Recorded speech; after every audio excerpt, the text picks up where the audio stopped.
नमो बुद्धाय। मैं ब्रह्मदेव चौधरी।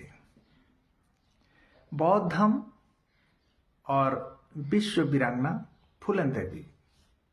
सुनने में थोड़ा ताज्जुब लगेगा कि बौद्ध धर्म और विश्व वीरांगना फूलन देवी का आपस में आखिर क्या संबंध है। तो इसी बात को हम बताने के लिए आज मैं एक वीडियो बना रहा हूं। तो बौद्ध धर्म और विश्व वीरांगना फूलन देवी का क्या संबंध है, आज मैं आपको बताता हूं। 15 फरवरी 1995, 15 फरवरी 1995, स्थान नागपुर का दीक्षा भूमि, जहां पर जापान के शाही परिवार के संपर्क में के समक्ष विश्व वीरांगना फूलन देवी ने बौद्ध धर्म को स्वीकार किया, बौद्ध धर्म की दीक्षा ली। ये बहुत लोगों को नहीं पता है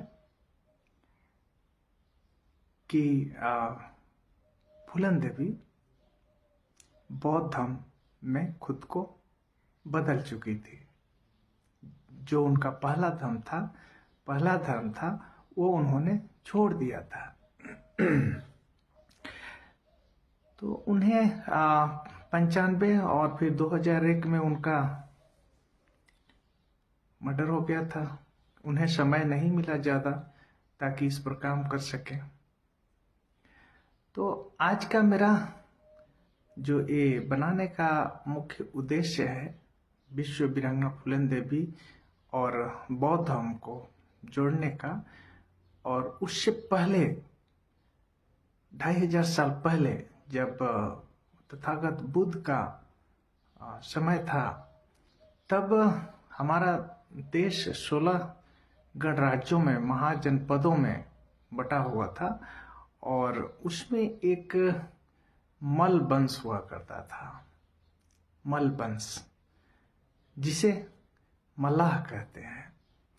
तो उसी मल्लाह परिवार में जन्मी एक विश्व वीरांगना फूलन देवी है। जब तथागत बुद्ध का महापरिनिर्वाण हुआ था कुशीनगर में, वहां के जो कुशीनगर के जो मल वंश के राजा थे, उन्होंने उनका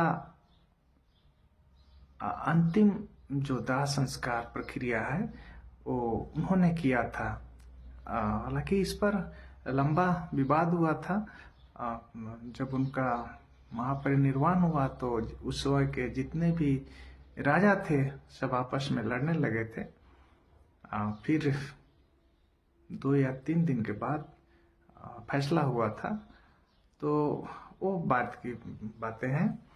तो तथागत बुद्ध का जो महापरिनिर्वाण हुआ, वो कुशीनगर में मल वंश के राजाओं ने, मल वंशियों ने, आज के जो मल्लाह हैं, उन्होंने उनका अंतिम दाह संस्कार किया था। और उसी वंश की वीरांगना फूलन देवी है, जो कि उन्हें किस तरह से, कैसे इस इतिहास का पता चला, और जो उनके साथ में जो बीता था बचपन से लेकर के, जो सामंतियों ने उनके साथ दुर्व्यवहार किया था, तो वो अपनी जिंदगी से जो परिवेश था, उस परिवेश से जो सिस्टम था उससे वो टूट चुकी थी। वो चाहती थी कि नहीं, इस सिस्टम से बाहर निकला जाए। आपने सुना होगा उनका एक महिला पत्रकार ने इंटरव्यू लिया था। उसमें महिला पत्रकार ने उनसे पूछा था कि अगर दोबारा जन्म हो, पुनर्जन्म हो, तो आप क्या जन्म लेना चाहेंगे? तो उन्होंने कहा था कि मैं दोबारा जन्म नहीं लेना चाहती हूँ, और अगर दोबारा जन्म हो भी तो एक महिला के रूप में बिल्कुल भी नहीं जन्म लेना चाहती हूँ। कहने का मतलब उन्हें जो दुर्व्यवहार किया गया, उस बात को लेकर के उन्होंने कहा था, तो वो निबान चाहते थे। दोबारा निबान का मतलब है जो दीपक जला बुझ गया, बुझ जाना, उसी को निबान बोलते हैं। दोबारा जन्म और जन्मांतर का कोई बात न रह जाए, उसको निबान कहते हैं। तो ही उनका था कि मैं दोबारा जन्म नहीं लेना चाहती हूँ। अभी जो चल रहा है, वीरांगना फूलन देवी के नाम पर भारत में बहुत सारे संगठन बने हुए हैं, पार्टियां बनाए हुए हैं। उनके नाम पर लोग वोट आकर्षित करना चाहते हैं, उनके बारे में जानना नहीं चाहते, उनको जानते नहीं कि वीरांगना फूलन देवी जब बौद्ध धर्म को स्वीकार की, दीक्षा ली, संघ में आई, तो उस संघ को मजबूत करने के लिए वीरांगना फूलन देवी जी ने एक एकलव्य सेना बनाया था। एकलव्य सेना इसलिए कि हमें संघ में रहना है, संघ अगर हमारे पास है तो संघ ही ताकत है, कभी जरूरत होगा तो यही संघ मुझे मदद करेगा। तो उन्होंने संघ में रहना सिखाया था। लोगों को उस समय ट्रेनिंग वगैरह दे रहे थे कि हाँ, कैसे आपको सामने वाले से मुकाबला करना है, कैसे आपको मजबूत रहना है ताकि सामने वाला आपसे डरे। आज के समय लगभग भारतवर्ष में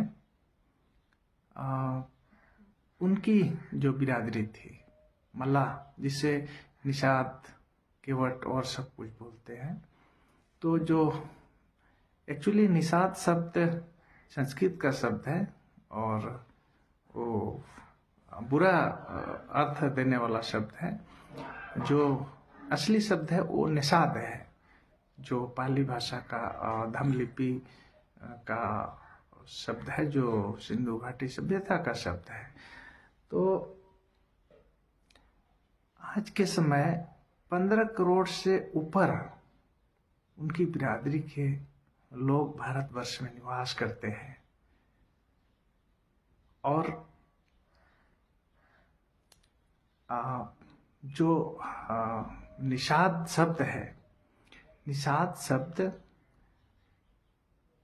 सिंधु घाटी सभ्यता का शब्द है और सबसे पुराना शब्द है। शायद जितने भी भारतवर्ष में पिछड़ी जातियां और जातियों के 6743 जातियां बताते हैं, उन सबों का पूर्वज जो है, सबका उसके बाद ही कोई हुआ है इस तरह का। जब अध्ययन करते हैं तो पता चलता है। तो वीरांगना फूलन देवी ने धर्म को स्वीकार किया, और उन्हीं के लोग जो उनको या तो जाने नहीं, समझे नहीं, या फिर जान समझ करके भी, और वो हिम्मत उनमें, वो जज्बा उनमें, वो जुनून नहीं आया कि जो पथ पर, जिस पथ पर निकली थी वीरांगना फूलन देवी, उस पथ पर वो चल सके, उनके धर्म को, जो बुद्ध धर्म को उन्होंने स्वीकार किया था, माना था, उस रास्ते पर हम भी चलें, क्योंकि वो रास्ता हमारे पूर्वजों का रास्ता है। हम कोई नया चीज नहीं करने जा रहे हैं। जो हमने खोया है उसको हम दोबारा पाना है, क्योंकि अभी का जो सिस्टम है वो हमारा सिस्टम नहीं है। ये धूर्तों और पाखंडियों का बनाया हुआ एक जाल है, जिस जाल में हम फंसे हुए हैं। बहुत सालों तक, हजारों सालों तक हमें पढ़ने लिखने नहीं दिया गया था, हमारे धर्म को नष्ट करने की पूरी कोशिश की गई थी। तो हम इस ये में बहुत गैप हुआ है और हमारे लोग नहीं जानते हैं। लेकिन हमारा ये जो धर्म है, प्रकृति का धर्म है, ये हमारा सबसे पुराना धर्म है और हमें इस ओर अपने पुरखों का जो विरासत है, वो विरासत की ओर जितना जल्दी हो सके हमें लौट जाना चाहिए। ये ऐसा विरासत है जिस विरासत को विश्व के सभी देशों के लोग इसे मान चुके हैं और जिस तरह का सर्वे सामने निकल कर आ रहा है, अगले 25 सालों के बाद मतलब 2050 तक बौद्ध धर्म विश्व का प्रथम धर्म होगा।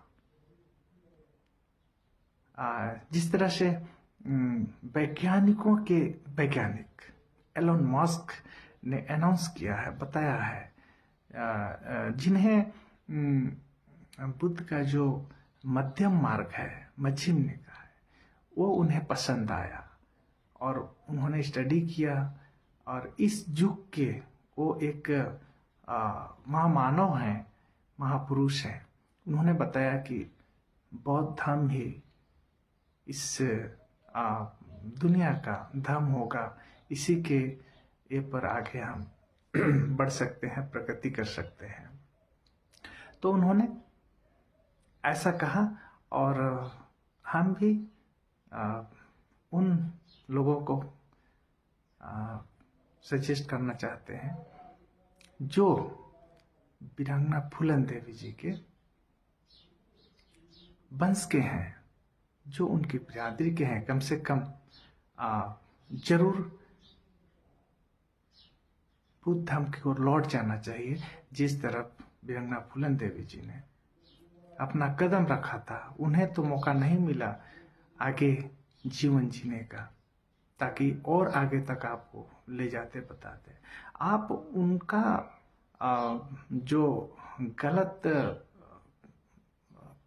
फायदा उठाते हैं उनके चेहरे का, आप में अगर दम है तो आप क्यों नहीं उनके इस कदम को भी फॉलो करते हैं। आप उनके नाम का प्रचार करके राजनीति, संगठन, ये सब कुछ करते हैं, ये अच्छी बात नहीं है, उनके प्रति सच्ची श्रद्धांजलि नहीं है।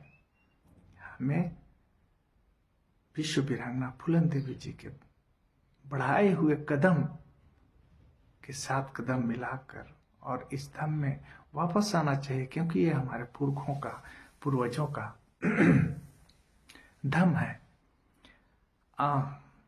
जहाँ तक बाबा साहब की बात है, बाबा साहब को जो मानने वाले लोग थे, सच में मानने वाले थे।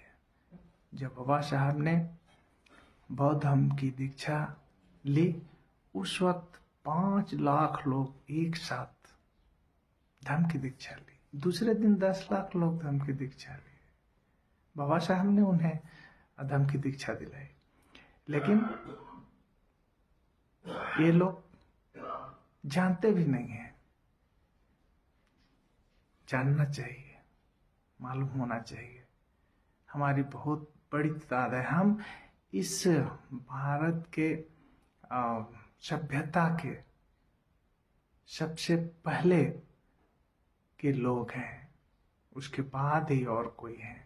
आप यहाँ भी अपने आप को खुद को साबित करना चाहिए कि नहीं, हमने जो खोया है वो हमें दोबारा वापस लेना है, खोया हुआ चीज को। हमें जो कोई दिया है वो हमारा नहीं है। तो ये आज मैंने विश्व वीरांगना फूलन देवी और बौद्ध धर्म के बीच क्या संबंध है, लोगों को नहीं मालूम है, मालूम होना चाहिए, इसलिए मैंने एक वीडियो बनाया। लोग चाहें तो जहाँ से भी सर्च करना चाहते हैं कर सकते हैं, जान सकते हैं। मैं सबसे आह्वान करता हूँ कि सच में अगर आप विश्व वीरांगना फूलन देवी के प्रति श्रद्धांजलि रखते हैं, उनके प्रति आप प्यार रखते हैं, तो उनके चुने हुए रास्ते पर आप भी